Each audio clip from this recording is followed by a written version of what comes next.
Boa tarde, galerinha linda do sexto ano. Vamos começar aqui a nossa revisão, tá bom? Pegando capítulo por capítulo, o livro está aqui do lado. Sugiro que vocês também peguem os livros de vocês, deixando bem próximos. Então vamos lá. O primeiro capítulo ele vem falando sobre a importância do estudo da história.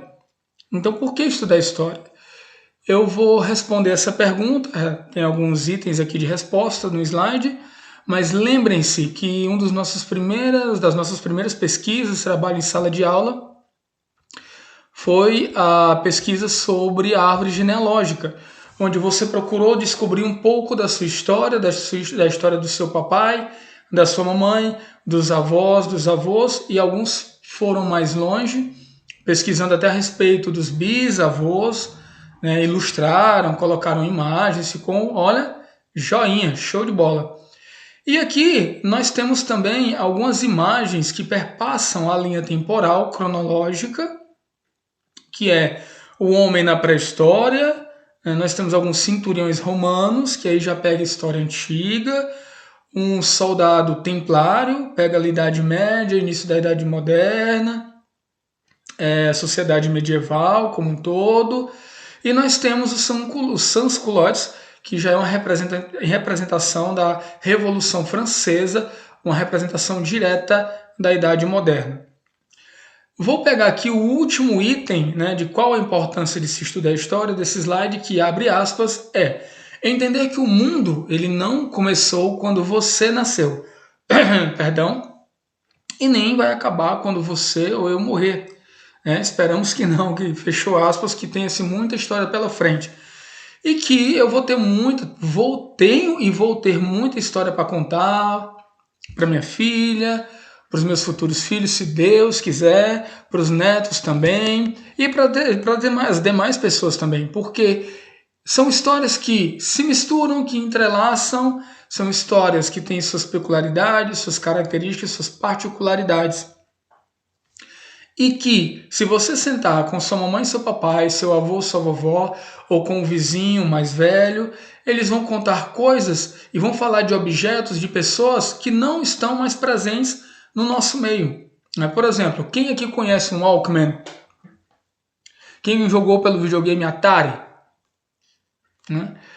Então, perfumes aí, Contorré, que talvez nem exista mais, o Carlos, professor de história, conhece. E nós temos aqui os períodos da história. Existe no livro de vocês também uma tabelinha bem parecida como esta aí. Estou procurando aqui para fazer uma referência a ela, ainda no primeiro capítulo, tá? Achei, fica na página 9, tá aqui, tá? Dê uma olhadinha nela, por gentileza, é de suma importância a gente entender essa divisão, saber que período se encontra cada situação.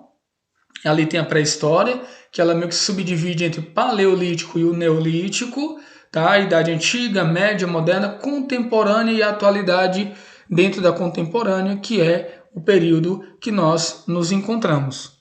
Não vou me ater ao início de cada uma, porque está no livro de vocês. Uma coisa que desde já eu peço no nosso próximo encontro, eu vou separar algumas questões, 2, 3 questões de cada capítulo, vamos ver de acordo com o tempo que a questão vai tomar.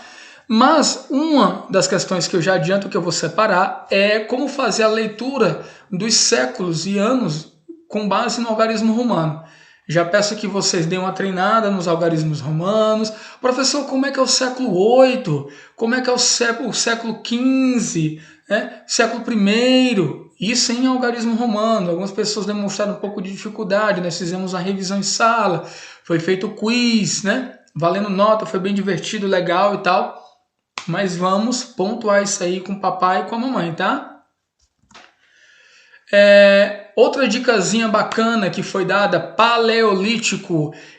Paleolítico, lembra o passado, ele vem primeiro, onde os homens eram nômades, Os homens eram caçadores e coletores. E nisso nós já entramos no segundo capítulo, onde o mesmo capítulo vem falando de vestígios históricos, aqui aqueles rastros, aquelas pistas que os homens deixaram ao longo dos anos, que contam um pouco da sua história. Professor, mas onde está aqui, nessa imagem, os vestígios? Muito bem, aqui nessa ossada de um possível animal que foi morto, serviu como alimento, até mesmo como roupa, né? Vestimenta. Observamos aqui, esses homens, eles lembram alguém, algum professor de história muito perto, mas enfim. E aqui nós temos essa estrutura rochosa, aonde a mesma servia de morada, como caverna, e por isso que eles eram nômades. Nessa época, o homem não tinha noção de como intervir, como interagir de forma direta com a natureza. Então ele só esperava. Quando não caçava, coletava, mas ele não transformava a natureza. Ele não conhecia a agricultura, o fogo só através de uma queimada, de um raio, ou pegando de alguma fogueira já pronta. Ele não sabia como produzir, não sabia como fazer utensílios de barro ainda. Faço referência ao filme Guerra do Fogo, um excelente filme. Não conheço, eu, Daniel, não conheço nenhum outro que trate tão bem esse tema. Demonstra em um dado período que alguns povos de época não conheciam nem o riso, não conhecia o que era o afeto, a questão de família também vem surgir bem depois. E aqui nós temos o Neolítico, onde o homem já passa a ser sedentário. Ele passou tanto tempo analisando, vendo que aquela plantinha, aquele fruto que caiu, e aí ele produz, caiu uma sementinha, né, que ele comeu, deixou ali, surgiu uma plantinha, ganhou vida.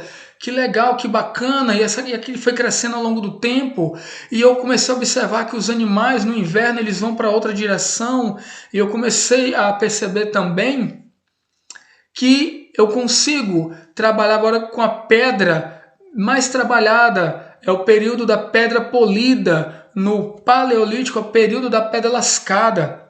Pegava-se pedras, né, muito grotescas, mas com corte muito afiada, colocava nas pontas das lanças, fazendo machados. Aula de arte, hein, Julian? E aí ficou conhecido como o período da pedra lascada, que já aquela coisa mais trabalhada. Observe que os homens já prepararam armadilhas aqui ao fundo para pegar o seu alimento. Nós já temos o homem pegando aqui madeira, né? Aqui já curtindo a pele de um animal menor, o homem aqui já fazendo o fogo, produzindo o fogo, as mulheres com seus utensílios de barro. Então nós já temos o sentido de família, de coletividade, né? E aí eles já são sedentários, estão mais presos à terra, passam mais tempo ali. Posteriormente nós vamos ver que a partir daí eles começam a ter o sinônimo também de propriedade, de casa, de lar, traz isso consigo. E aí, partindo já para um outro capítulo, nós estudamos no terceiro capítulo crescente fértil. Crescente, porque essa imagem aqui lembra a lua na sua fase crescente, e fértil porque fica próximo de vários rios, como Nilo, aqui mais à ponta, no Egito, né? Tigre e Eufrates, aqui na Mesopotâmia. Observem que pega um pouco da sociedade hebraica, fenícia. Os persas já estão aqui mais à direita, pegando mais o leste, salvo engano, se eu não estiver enganado, e é uma terra mais árida. E fértil, como já foi dito, porque essa fertilidade, como já disse o filósofo grego, o Egito é uma dádiva do Nilo, e sem o Nilo o Egito não existiria. Vimos que essas sociedades, elas eram politeístas, acreditavam em vários deuses, que a sua economia, elas eram pautadas na pecuária, na agricultura, até por uma questão mesmo da localização. Começaram a ter noção de excedente, a comida muito boa, né? Não tinha naquela época o uso de agrotóxico, tinha conhecimento de sais, mas não de agrotóxicos como temos hoje. Então eles comiam muito bem, obrigado, eram fitness. E aí começou a aumentar a família, e aumentar os alimentos, e aumentou mais os alimentos do que a família. Tivemos o excedente. O que fazer com esse excedente? inicia-se agora o que nós conhecemos como comércio. E aí vamos negociar dentro do próprio território, família com família, tribo com tribo, casta com casta, fazendo referência a outras civilizações, e também nação com nação. Claro que também tinham as guerras, e enfim, como o vasto império egípcio, nós temos aqui um ritual egípcio, pesando o coração daquele que veio a falecer. Se ele for mais leve do que uma pena, então você não tem pecado nenhum, você é considerado puro e você vai poder ir para aquele que era considerado paraíso para os egípcios. A Grécia Antiga, com seus filósofos, sua formação dos estados, das cidades-estados, que é o que mais nos importa, né? Sua cultura, mitologia, que nós pontuamos, mas só vamos nos aprofundar no segundo bimestre.